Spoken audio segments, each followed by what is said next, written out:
اعوذ باللہ من الشیطان الرجیم، بسم اللہ الرحمن الرحیم، الحمد للہ رب العالمین، والصلاة والسلام علی اشرف الانبیاء والمرسلین وآلہ الطیبین الطاہرین۔ اعوذ باللہ من الشیطان الرجیم، الم تر الی الذین بدلوا نعمت اللہ کفرا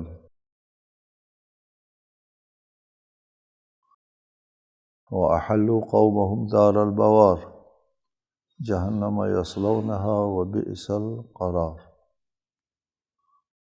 کیا آپ نے ان لوگوں کو نہیں دیکھا جنہوں نے اللہ کی نعمت کو ناشکری سے بدل دیا اور اپنی قوم کو ہلاکت کے گھر میں اتار دیا؟ وہ جہنم ہے جس میں وہ جھلس جائیں گے، جو بدترین ٹھکانہ ہے۔ الم تر الی الذین بدلوا نعمت اللہ کفرا، پہلے آپ کو بتایا تھا کہ یہ الم ترا جب الہ کے ساتھ آتا ہے تو پھر اس کا معنی ہوتا ہے رؤیت بصر۔ کیا آپ نے ان لوگوں کی طرف نگاہ نہیں ڈالی؟ کیا آپ نے ان لوگوں کو نہیں دیکھا؟ اور جب الہ کے ساتھ نہیں ہے تو پھر یہ رؤیت قلبی مراد ہے۔ کیا آپ کو نہیں علم؟ کیا آپ نے نہیں سمجھا؟ اس طرح کا ترجمہ ہوا۔ الذین بدلوا نعمت اللہ کفرا، کیا آپ نے ان لوگوں کو نہیں دیکھا، ان لوگوں کا حال نہیں دیکھا جن لوگوں نے اللہ کی نعمت کو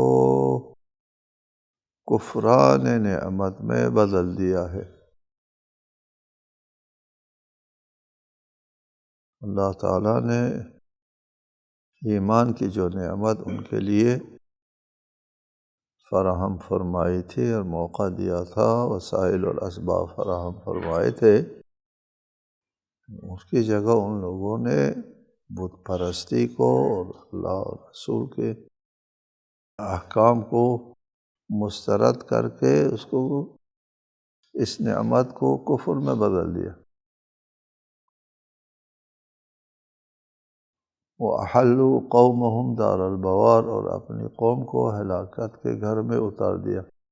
البوار ہلاکت ہے، احل اتارنا، احل اتارنا، احل یحل، محل اترنے کی جگہ۔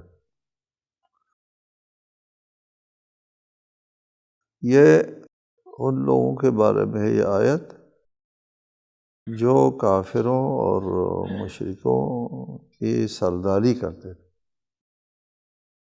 چونکہ احلو ان لوگوں نے اتارا ہے قومہم، اپنی قوم کو۔ یہ تو سردار لوگ ایسا کر سکتے ہیں نا، رئیس لوگ ایسا کر سکتے ہیں۔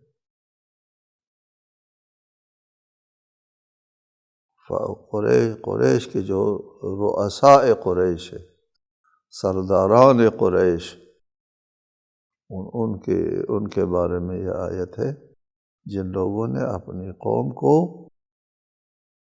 ہلاکت کے گھر میں اتار دیا۔ ہلاکت کے گھر سے مراد جہنم، اس سے مراد جہنم ہے، یصلونہا، جس میں یہ جھلس جائیں گے۔ یصلونا میں بہت سے لوگوں کو غلط فہمی ہوتی ہے، یہ وصل یصلو سے سمجھتے ہیں، یصلونا یصلونا کے معنی میں لیتے ہیں، وصل یصلون جہنم میں پہنچ جاتے ہیں معنی کرتے ہیں، جہنم میں داخل ہو جاتے ہیں معنی کرتے ہیں۔ ایسا نہیں ہے، یہ یصلونا صلی سے ہے، وصل سے نہیں ہے، صلی صلیہ سے ہے۔ الصلی جھلسنے اور داغنے اور تپا دینے کو کہتے ہیں، جی اس کو یاد رکھو۔ یہ یصلون قرآن مجید میں یہ الفاظ بہت جگہوں پر آتے ہیں۔ یہ یصلون کے معنی میں نہ لو، داخل ہوتے ہیں، وارد ہوتے ہیں کا معنی کرتے ہیں لوگ، یہ صحیح نہیں۔ یہ وصلہ سے نہیں، یہ صلیہ سے ہے۔ الصلیو جھلسنا، داغنا، تپا دینا۔ ایسے جہنم میں یہ لوگ جو ہے اپنی قوم کو اتارتے ہیں، یصلونہا، کہ وہ ان کو جلا دیتے ہیں، وبئس القرار، کہ وہ کتنا برا ٹھکانہ ہے۔ وَجَعَلُوا لِلَّهِ أَنْدَادًا لِيُضِلُّوا عَنْ سَبِيلِهِ قُلْ تَمَتَّعُوا فَإِنَّ مَصِيرَكُمْ إِلَى النَّارِ، اور انہوں نے اللہ کے لیے کچھ ہمسر بنا لیے تاکہ راہ خدا سے لوگوں کو گمراہ کریں۔ ان سے کہہ دیجئے کچھ دن لطف اٹھا لو، آخر کار تمہارا ٹھکانہ آتش ہے۔ وَجَعَلُوا لِلَّهِ أَنْدَادًا، ان لوگوں نے اللہ کے لیے ند مثل ہمسر اللہ جیسے قرار دے دیے، جس طرح اللہ تعالیٰ اس کائنات کو چلاتا ہے، بِيَدِهِ مَلَكُوتُ كُلِّ شَيْءٍ، ہر چیز کی حکومت، ہر چیز کا اقتدار اللہ کے ہاتھ میں تھا۔ ان لوگوں نے کہا نہیں، یہ اقتدار ان پتھروں کے ہاتھ میں، ان بتوں کے ہاتھ میں، ان شریکوں کے ہاتھ میں۔ کچھ فرشتوں کو شریک بناتے تھے، کچھ جنات کو شریک بناتے تھے، کچھ نبیوں کو شریک بناتے تھے، انبیاء کو بھی وہ لوگ ارباب رب بناتے تھے۔ وہ جو ہے انبیاء کو رب بنائے یا فرشتوں کو رب بنائے، اپنے جو کتنا مقدس ہستی ہو، اس کو رب بنانے والے کیا ہوتے ہیں؟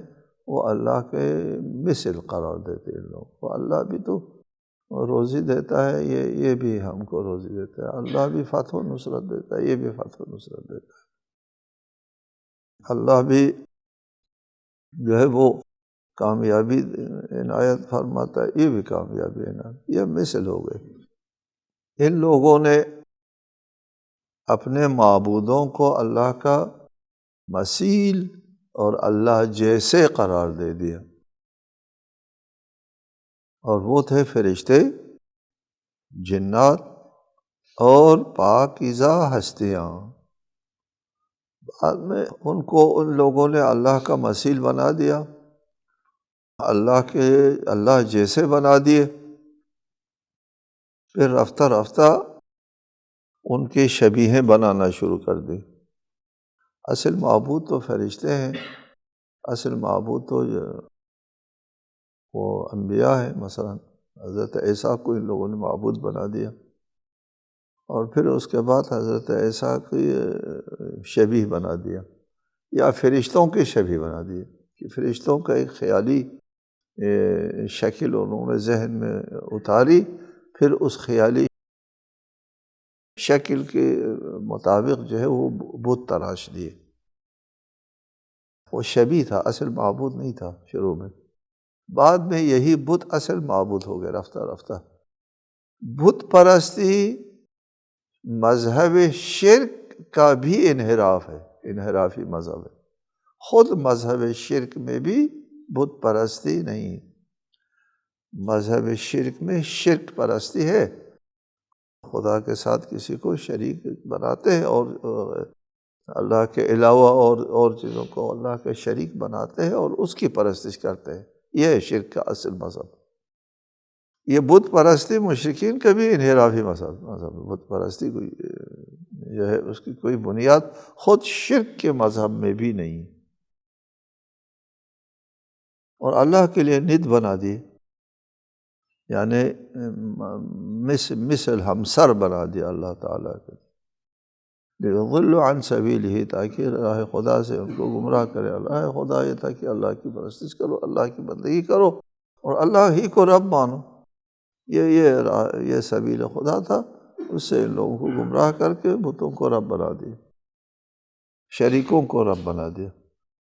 قُلْ تَمَتَّعُوا فَإِنَّ مَصِيرَكُمْ إِلَى النَّارِ، اے رسول آپ ان لوگوں سے کہہ دیں کہ کچھ دن لطف اٹھاؤ، زندگی کے مزے اڑاؤ، تمتعوا، آخر میں تمہارا انجام جو ہے ٹھکانہ نار آتش ہے۔ اس آیہ مجیدہ کے سلسلے میں روایات ہیں۔ ہمارا وتیرہ یہ ہے کہ ہم جب بھی کسی روایت کا حوالہ دیتے ہیں، اکثر و بیشتر بہت کم ہوتا ہے کہ ہم نے کوئی ایسی روایت آپ کے لیے بیان کی ہو جس کو صرف شیعوں نے روایت کیا۔ اگر اس کے ایک دو مصادر جو ہے وہ باقی مسلمانوں کے ہاں بھی نہیں ہے تو ہم وہ روایت یہاں نقل نہیں کرتے، بلکہ وہ روایت نقل کیا کرتے ہیں ہمیشہ جو متفقہ ہو شیعہ سنی دونوں مصادر میں۔ یہاں ایک قابل توجہ روایت ہے، یہ روایت بھی حضرت عمر اس روایت کے راوی ہے، اور اس روایت کا نقل کرنے والا بخاری ہے، صحیح بخاری میں نہیں، بخاری کی ایک تاریخ ہے، بخاری نے اپنی تاریخ میں، ابن جریر نے اپنی کتاب میں اس روایت کو نقل کی ہے کہ اس روایت میں کہا ہے کہ یہ کون لوگ ہیں جن لوگوں نے اللہ کے لیے وہ مسیل بنا دیا اور اپنی قوم کو جہنم تک پہنچا دیا، اپنی قوم کو، یہ سرداران کی طرف اس کا اشارہ ہے، یہ کون لوگ ہیں؟ حضرت عمر نے فرمایا کہ یہ جو ہے یہ بنی مغیرہ اور بنی امیہ ہے، بنی مغیرہ اور بنی امیہ مراد ہے، یا اس کا مصداق ہے، بہرحال روایت کے لفظ یہ ہے ہما الافجران من قریش بنو المغیرہ و بنو امیہ، کہ قریش کے جو دو قبیلے ہیں، وہ دو قبیلے جو ہے وہ بنو مغیرہ ہے اور بنو امیہ۔ پھر آگے فرماتے ہیں وَأَمَّا بَنُو الْمُغِيرَةِ فَكَفَيْتُمُوهُمْ يَوْمَ بَدْرٍ وَأَمَّا بَنُو أُمَيَّةَ فَمَتَّعُوهُمْ إِلَىٰ حِينٍ۔ اور بنو مغیرہ تو یوم بدر میں مارے گئے، قتل ہو گئے، ختم ہو گئے، لیکن بنی امیہ کو مہلت دے دی گئی۔ یہ آیت میں جو ارشاد فرمایا ہے قُلْ تَمَتَّعُوا، زندہ رہو، یہ مہلت دے دی گئی ان کو۔ آپ کو بتایا بہت سی جگہوں پر کہ اللہ تعالیٰ وہ شدید العقاب ہے، سریع العقاب نہیں ہے، بہت جلدی عذاب نازل نہیں فرماتا، بہت سے مجرموں کو مہلت دیتا ہے۔ قرآن مجید میں آیت ہے وَلَا يَحْسَبَنَّ الَّذِينَ كَفَرُوا أَنَّمَا نُمْلِي لَهُمْ خَيْرٌ لِأَنفُسِهِمْ إِنَّمَا نُمْلِي لَهُمْ لِيَزْدَادُوا إِثْمًا۔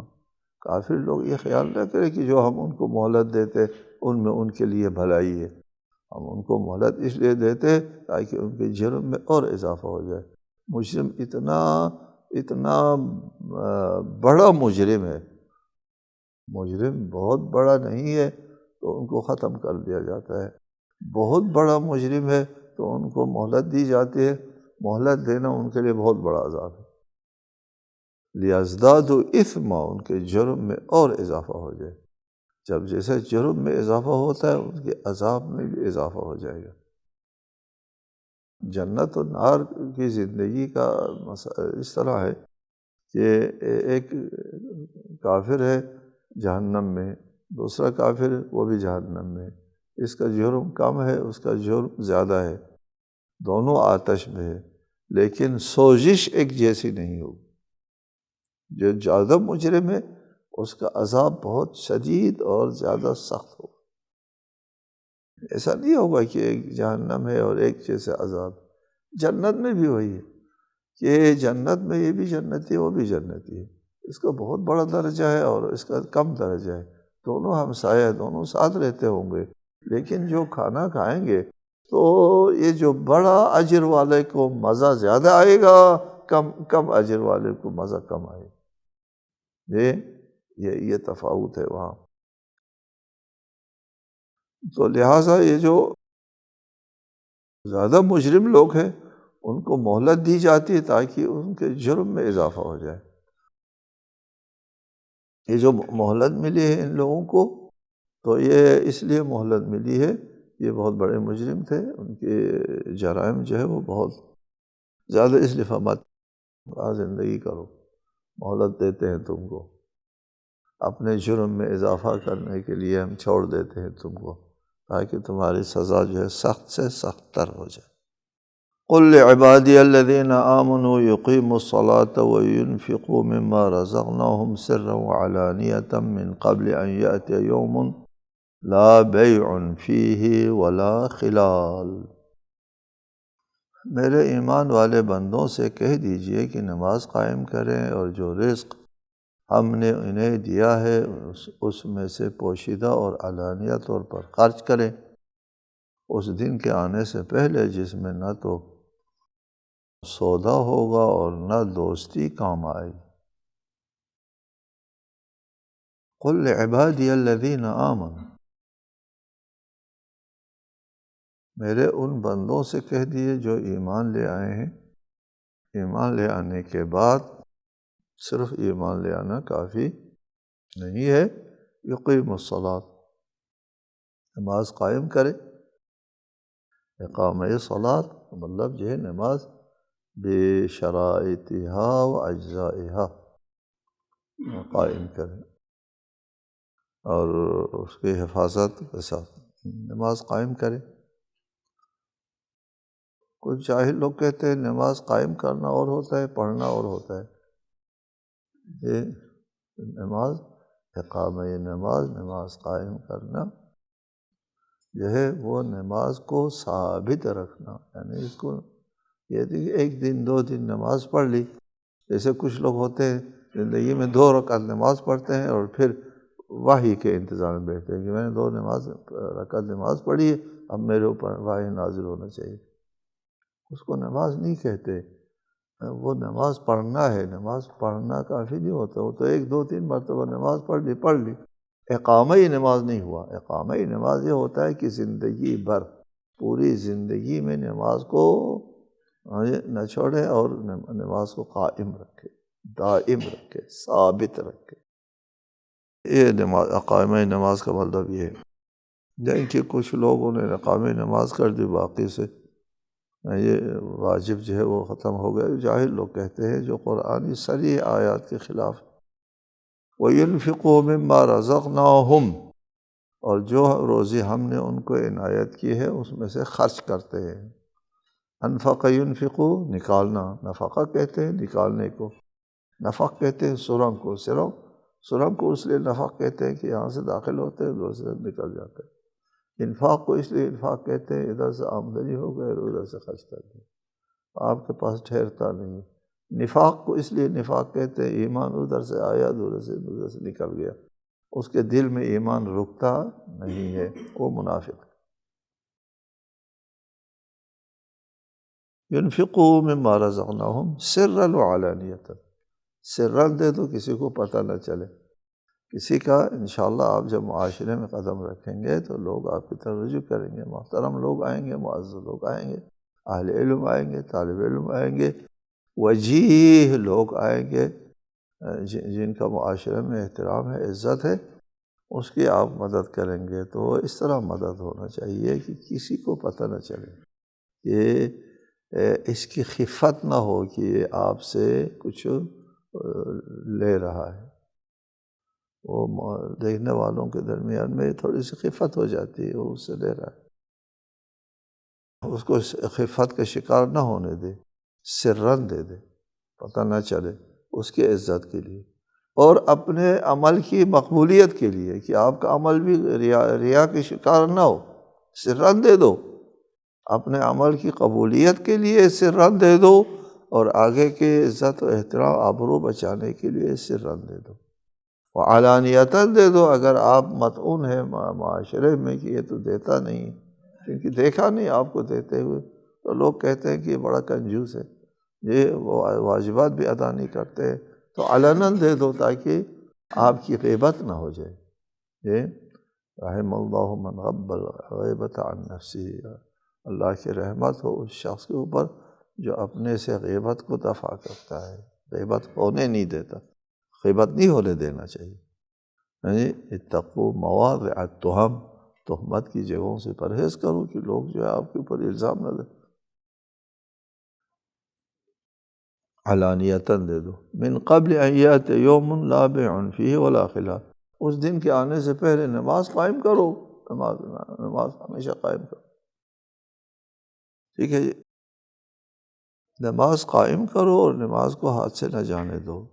پہلے آپ کو بتا دیا کہ نماز قائم کرو کا مطلب یہ ہے کہ پوری زندگی جو ہے نماز کو ہمیشہ دائماً الذین هم علی صلاتہم دائمون، قرآن میں آیت، اپنے نماز کے دوام دیتے ہیں، ہمیشہ پڑھتے ہیں۔ نماز کسی حالت میں بھی نہیں چھوڑی جاتی نا۔ نماز قائم کرو کا مطلب یہ ہے کہ نماز میں کوئی رخنہ نہ آنے دو کہیں۔ زندگی کو کوئی ایسے موڑ نہیں ہے جہاں نماز آپ چھوڑ سکتے ہیں، نماز نہ پڑھنا جائز ہے۔ روزے کے لیے ایسا موقع آتا ہے کہ آپ بیمار ہیں، روزہ نہیں رکھ سکتے ہیں، روزہ نہ رکھو۔ آپ نہیں کر سکتے، حج کے لیے پیسہ ہے لیکن نہیں کر سکتے ہیں، حج نہیں کرو۔ جہاد کے لیے بھی آپ لیس علی الاعمی حرج ولا علی الاعرج حرج، جہاد میں آپ معذور ہیں، نہیں جا سکتے۔ نماز کے لیے نہیں ایسا، کوئی ایسی صورت نہیں ہے۔